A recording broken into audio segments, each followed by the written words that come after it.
Greetings and welcome to PinballHelp.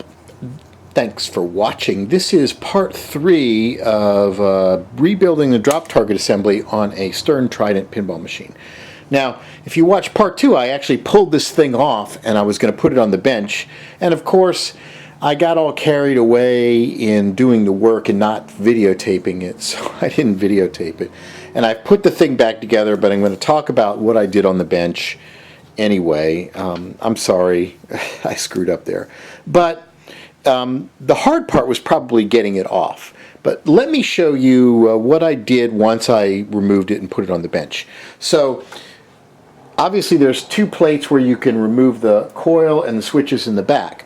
But you also need to remove this bank of relays on this particular game that resets the drop target. So obviously after disconnecting this, there's 2 bolts here and on either side, and when you remove those 2 bolts, this whole back plane drops out, and then you can service the drop targets. Now if you need to completely replace them, you have to pull these E-clips off and slide the thing out, and it's accessible and you can do it. Now what I did was I took the whole assembly and I literally once I removed the coils, I filled up my dish sink with soapy water, hot soapy water, and I soaked this thing and I cleaned it and dried it and washed it all out. I didn't want to completely disassemble the whole thing. Then after I did that, I used silicone or a Teflon dry lube, and I sprayed the whole thing after it was dry and then made sure that it all worked really, really well. I've seen other videos where people say put WD-40 on it and wipe it down. I do not recommend using any oil-based lubricant on this. I like using a dry lubricant, spraying it and wiping it down, and it doesn't collect dust. So I put the thing back together, and by the way, it really does help to have another set of hands. It was a lot harder to put this thing back together than it was to take it apart, especially when you undo this 2 screws on the back that remove the switch stack. There's a plate inside that the screws go into. So when you undo this and you can remove the assembly, you have a plate that kind of loosely moves around. So that's why when I put this thing back together, I had to do this thing last. I had to put the switches on first because I needed to be able to move this inner plate that had the threading to screw this back plane on. And when you take it apart, you'll see what I'm talking about. It's not too difficult. It's pretty straightforward. I do have some pictures that I took once it was apart that will be on my website, pinballhelp.com. So if you look in the comments of this video, or if you're watching it on PinballHelp, just scroll down and you'll see those pictures. So what I did was I did not rebuild the targets because I didn't have any new targets. I just cleaned the whole thing up, lubricated it, and also all of the springs in here, I took off 1 or 2 links of spring and made them just a little bit tighter. And the way you do that is you take the spring and then you just bend a few little more circular things up a little bit more and then clip them off. And that's what I did. So I basically took about 1 or 2 windings off of each spring in here and used that to give the springs just a little bit more springiness. Now, this is a game that's 40 years old, and so the springs will lose some of their power.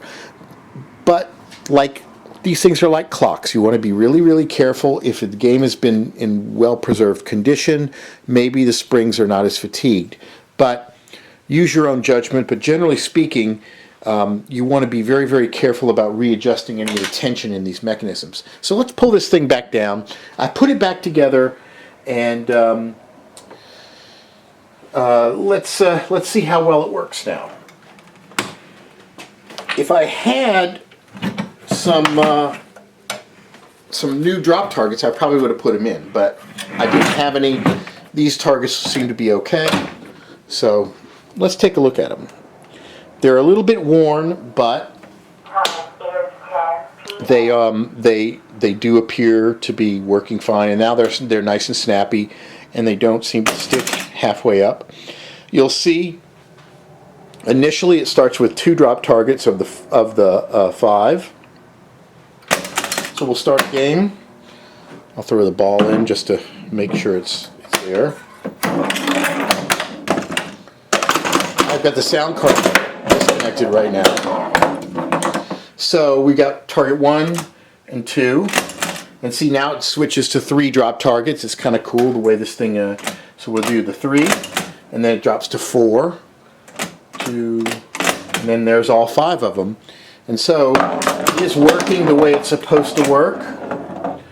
And not all my lights are working, but slowly but surely I've got everything kind of working nicely. And there you go.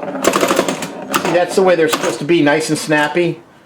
Bam, they pop right up, and they work really, really good. So that's kind of a quickie little tutorial on rebuilding these drop target banks. If I can get some replacement ones, I may put them in here, but these guys are working nicely. So I'm going to just basically keep them working until they break down. But everything seems to be working good so far. I think for another video, what I'm going to do is I'm going to replace the light driver board with one that is a little bit more LED friendly. And we're going to see if we can remove some of the blinks that you see with when you upgrade these games with LEDs. You'll notice when I click the flippers, there's a little bit of a blink with the LEDs, which you would not normally see that with a incandescent bulb. But I'm a big fan of putting LEDs in here and reducing the power footprint, making them run more reliably. So there you have it. We've rebuilt the drop target, so we're moving on to the next thing that we have to work on in this game. So stay tuned for more, and be sure to subscribe, PinballHelp/YouTube/PinballHelp, and visit PinballHelp.com. Until next time, thanks for watching.